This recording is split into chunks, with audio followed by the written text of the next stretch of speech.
So I'm sitting here dealing with pre-classic Maya pottery, and I thought, hey, maybe I should talk about the pre-classic for a second or two. So what is the Maya Preclassic? The Maya Preclassic dates from 2000 BC to about 250 AD.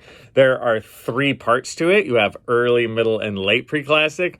Early's from 2000 to 1000, middle's from 1000 to about 400 BC, and of course late is 400 BC to 250 AD. What do you find during the Maya Preclassic? I like to think of it as a time of firsts because you have a lot of big things happen for the first time. The beginning of it is marked by making of pottery for the first time, right? Then as we go forward, we get more complex things happening. So in the early Preclassic, you really kind of have settled village life. Of course, they're kind of doubling down on growing corn, but it's a simpler society. As you go forward into the middle Preclassic, you kind of have a doubling down on it. The small villages get a little larger, a little more complex.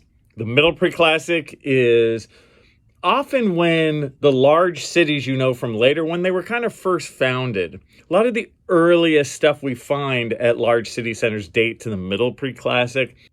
And then you have the late Preclassic.